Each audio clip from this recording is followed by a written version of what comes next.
எனக்கா வாழ்க்கையே கொடுத்தா.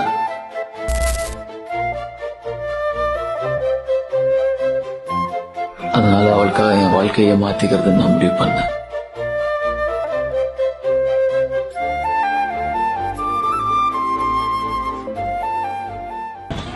டின்னர் சாப்பிட போலாமா?